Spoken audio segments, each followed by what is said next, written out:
नमस्कार, मैं हूं विनीत दुबे। किसका है मैनपुरी? इस सवाल का जवाब जानने के लिए आज मैं जा पहुंचा हूं मैनपुरी शहर में।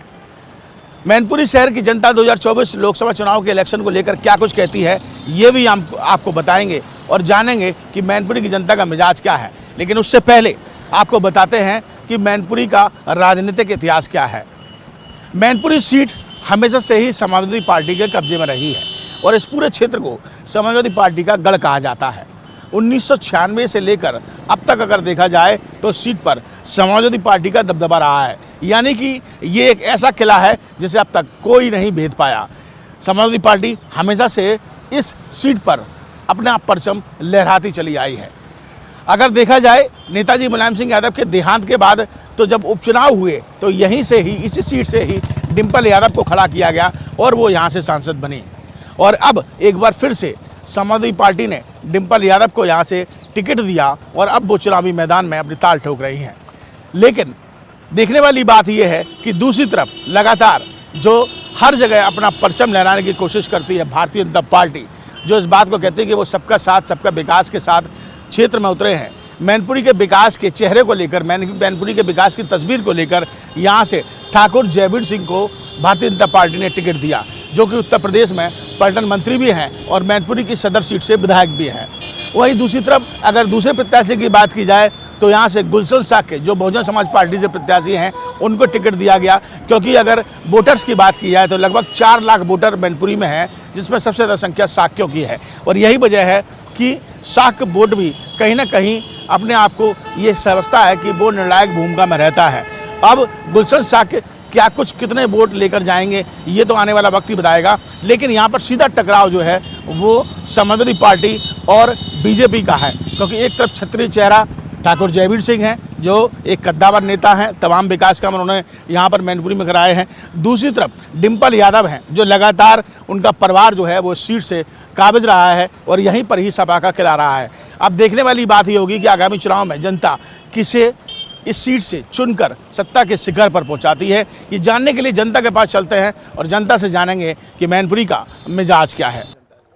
जनता मोदी जी के साथ, योगी जी के साथ जो सुशासन है, जो गरीब कल्याण की योजना है, जो उनका डिलीवरी सिस्टम है, उसके प्रति जो लोगों में विश्वास है भारतीय जनता पार्टी के प्रति, नेतृत्व के प्रति, वो वोटों में तब्दील होगा और इस बार इतिहास बनेगा। जयवीर सिंह जी लोकसभा में पहुंचेंगे। सपा का जो किला है उसे काहे का किला है भाई? जनतंत्र में कोय किला होता है किसी का? जनता जिसके साथ होगी उसका किला है। किसी समय कांग्रेस बहुत बड़ी पार्टी हुआ करती थी, आज कांग्रेस लुप्त प्राय पार्टी होती जा रही है। समाजवादी पार्टी कर क्या पाई? पिछली बार बसपा से गठबंधन के बाद केवल 5 ही सीट तो जीत पाए, वो भी सब खतरे में। उनमें भी अभी उपचुनाव में 2 तो हार ही गए थे, आजमगढ़ और रामपुर। बिल्कुल भाजपा भाजपा भाजपा मैनपुरी। सुमित चौहान, पूर्व जिलाध्यक्ष युवा मोर्चा। क्या कुछ कहना चाहेंगे मैनपुरी में इस बार किसके? निश्चित रूप से मैनपुरी में जो कार्यकर्ताओं का उत्साह है, माननीय मंत्री जी के टिकट होने के बाद एक बहुत बड़ा हुजूम कल उनके स्वागत के लिए करहलकट पर पहुंचा। बिना सूचना के, बिना पूर्व कार्यक्रम के इतना बड़ा जनसमूह इतने बड़े उत्साह के साथ जो उस कार्यक्रम में मौजूद रहा, निश्चित रूप से ये विश्वास होता है कि मैनपुरी परिवर्तन की ओर है। इस बार परिवर्तन होगा लग रहा है? बिल्कुल, जनता का भाव परिवर्तन की ओर है। जनता का भाव है कि अब की बार 400 पार और 400 पार में मैनपुरी भी शुमार। इस समय जो है माननीय नरेंद्र मोदी जी की लहर चल रही है और जो माननीय मोदी जी ने जो नारा लगाया है 400 पार, उसमें मैनपुरी भी शामिल है। अब की बार जो है मैनपुरी भारतीय जनता पार्टी बहुत अच्छे वोटों से जीतने जा रही है और यहाँ का सपा का जो गढ़ है वो ध्वस्त होने जा रहा है, इसे कोई नहीं रोक पा रहा है। मैनपुरी में तो हमेशा समाजवादी पार्टी जीतती रही है। जब से समाजवादी पार्टी बनी तब से लेके आज तक कोई नया ऐसा तो कुछ दिख नहीं रहा जो लग रहा की बात आप जो कह रहे हैं।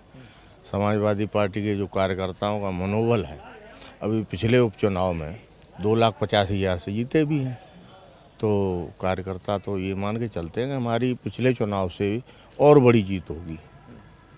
जनता क्या सोच रही है? जनता के पास डिम्पल जी से अच्छा कोई विकल्प नहीं है।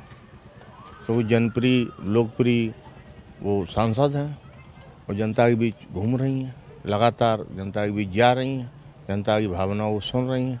आदरणीय नेताजी यहाँ से रहे सांसद, और भी आदरणीय धर्मेंद्र जी रहे, तेज प्रताप जी रहे।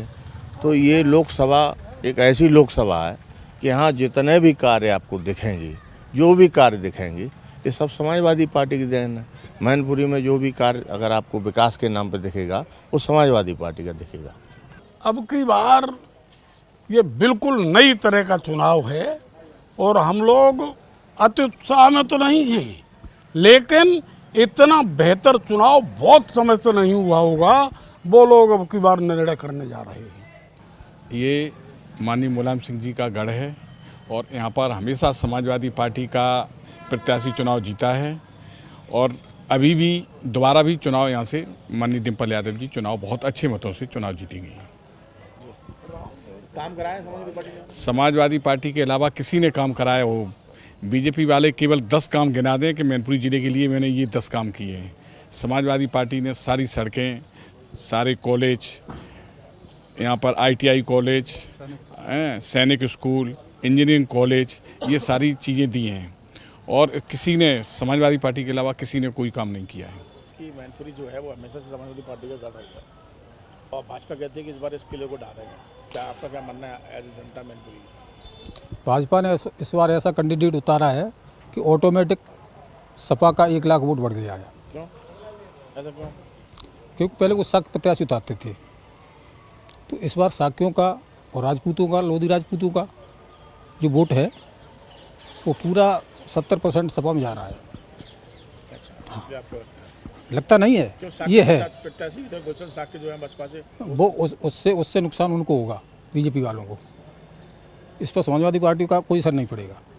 इस समय जो है माननीय नरेंद्र मोदी जी की लहर चल रही है और जो माननीय मोदी जी ने जो नारा लगाया है 400 पार, उसमें मैनपुरी भी शामिल है। अब की बार जो है मैनपुरी भारतीय जनता पार्टी बहुत अच्छे वोटों से जीतने जा रही है और यहाँ का सपा का जो गढ़ है वो ध्वस्त होने जा रहा है, इसे कोई नहीं रोक पा रहा है। तो हमने आपको मैनपुरी सीट से लोगों के मिजाज को सुनवाया कि क्या 2024 में वो चाहते हैं। एक तरफ भारतीय जनता पार्टी जहां पर विकास के खाका को खींचते हुए, यहां पर विकास की तस्वीर को दिखाते हुए वोट मांगने का काम कर रही है, वो समाजवादी पार्टी के किले को ध्वस्त करना चाहती है। तो वही समाजवादी पार्टी कहती है कि ये समाजवादी पार्टी का गढ़ रहा है, हमेशा से यहाँ पर सपा जीतती आई है और इस बार भी भारी वोटों से सपा यहाँ से जीतेगी। अब देखने वाली बात ये होगी कि चुनाव के परिणाम क्या कुछ मैनपुरी से कहते हैं। वीडियो जर्नलिस्ट मनोज के साथ मैनपुरी से विनीत दुबे, न्यूज़ नेशन।